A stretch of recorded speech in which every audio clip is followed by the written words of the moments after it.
No one warned Eliza Calloway that the Duke of Ashford did not speak at dinner. Not to his guests, not to his servants, and certainly not to the woman his solicitors had delivered to his estate like a parcel wrapped in silk and desperation. He had not wanted a wife. Everyone in London knew that. And yet there she was, seated at the far end of a table long enough to hold a small army, watching the candlelight flicker across the most coldly handsome face she had ever seen, wondering how on earth a single night was going to change any of this. It did, though. One night changed everything. But before we arrive at that night, before the secrets that had been buried inside the walls of Ashford Manor finally clawed their way into the light, you must understand how a woman like Eliza Calloway came to sit across from a man like the Duke of Ashford in the first place. Because it was not love that brought them together. It was not even circumstance. It was a debt, a lie, and a letter that should have been burned years ago. Eliza was the eldest daughter of Lord Calloway of Somerset, a man whose charm far outpaced his financial wisdom. By the spring of 1815, Lord Calloway owed a sum so catastrophic that the family's estate, their servants, their horses, and their reputation hung suspended over ruin by a single silk thread. And the man holding that thread was Edmund Ashford, 5th Duke of Ashford, a widower of 3 years, reclusive, cold-mannered, and devastatingly wealthy. The arrangement was presented to Eliza on a Tuesday morning while rain hammered the drawing-room windows of Calloway House. Her father had not looked her in the eye. "He is not a cruel man," Lord Calloway had said. "He is simply private." Private. What a careful word for a man the whole of London called the Ice Duke behind gloved hands and painted fans. Eliza had 1 week to pack her life into trunks and bid farewell to everything she had ever known. She had wept privately, just once, in the garden, beneath the old oak tree where she and her sister had played as children. Then she had dried her face, lifted her chin, and decided that if she was to be bartered away like furniture, she would at least enter the transaction with her dignity intact. Ashford Manor sat 3 hours north of London, surrounded by iron gates and ancient forest. The estate was magnificent in the way that old wounds are magnificent, grand and striking, but marked by something unspoken. The servants moved quietly, the rooms felt deliberately emptied of warmth, and the Duke himself received her in the entrance hall with the emotional warmth of a man inspecting a property he had not particularly wished to acquire. "Miss Calloway," he had said, just that, no welcome, no warmth, not even a pretense of either. "Your Grace," she had replied, and matched his silence with her own. Whatever Edmund Ashford had expected from this arrangement, Eliza's composure seemed to catch him fractionally off guard. She noticed it, the nearly imperceptible pause, the slight adjustment behind his grey eyes. But then the mask returned, perfect and impenetrable, and he had gestured towards the staircase and handed her over to the housekeeper without another word. Their first weeks of marriage were a masterclass in polite avoidance. But before the Duke's carefully constructed silence finally cracked, take a moment to like this video and subscribe to the Duke's Lost Letters. Every subscription helps this channel continue bringing you unforgettable Regency romance stories filled with secrets, heartbreak, and forbidden love. Now, back to Ashford Manor. It was the library that first broke through the wall between them.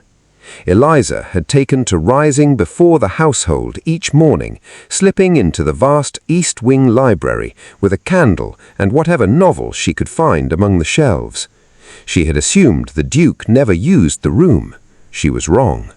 On the fourth morning, she turned from a shelf of leather-bound philosophy and found him standing in the doorway in his dressing robe, dark hair loose, a book already in his hand, and wearing the expression of a man who had expected to be entirely alone. They stared at one another. "I apologize," Eliza said. "I did not know you used this room." "Nor I. You," he replied. A pause. "You are reading Voltaire?" "I am. Do you disapprove?" Something shifted in his expression, not softening exactly, but a hairline fracture in the stone. "On the contrary," he said quietly, and sat down in the chair across the fire from hers. He did not speak again for another hour, but he stayed. It became their silent ritual. Morning after morning, the library. Two people on opposite sides of a fire, pretending not to notice one another with increasing effort. Then one morning he asked what she thought of Voltaire's argument on fate, and Eliza, who had never been permitted by polite society to share an opinion sharper than a preference for china patterns, told him exactly what she thought, with precision and without apology. Edmund Ashford stared at her as though she had just performed a feat of extraordinary magic, and Eliza felt something she had not expected to feel inside these cold walls. She felt seen. The night everything changed arrived without warning, as those nights always do. It was late October, the fire burning low, the rest of the house asleep, when Eliza heard it. The sound of a door somewhere deep in the manor opening and closing, followed by voices, urgent, hushed, male. She should have returned to her room. She did not. Instead, she followed the voices to the study, where through a gap in the door she saw something that stopped her breath entirely. Edmund stood at his desk, face ashen, holding a letter, and across from him stood a man Eliza did not recognize. Older, grey-bearded, expensively dressed, and he was smiling the precise smile of a man who held all the cards. "The child is yours," the man said, "and the mother has come forward. Everything you have buried, Ashford, is about to surface, unless—" "Get out of my house," Edmund said. His voice was devastatingly quiet. "You have 3 days to make your decision. After that, London will know everything." Eliza pressed back against the corridor wall as the man passed, her heart hammering. She waited until silence reclaimed the manor before she pushed open the study door. Edmund was standing with his back to her, one hand braced to the mantel, staring into the fire. He did not turn around. "You heard," he said, not a question. "Yes." A long silence. Then, "It is not what you believe." "I haven't said what I believe," Eliza replied carefully.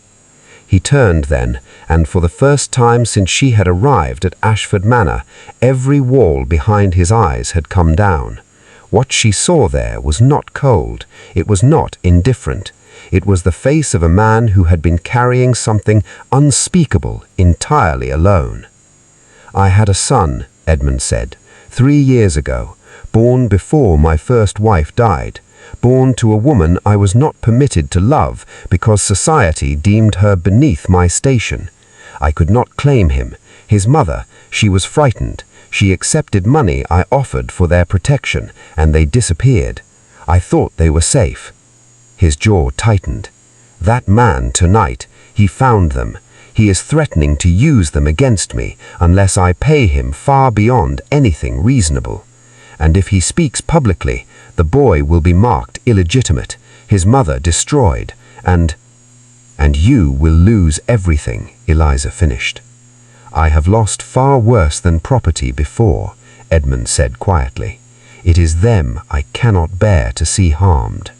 Eliza stood in the firelight of that study for a long moment, looking at the man she had believed to be carved from ice, and understood with sudden, bone-deep clarity that he had not been cold.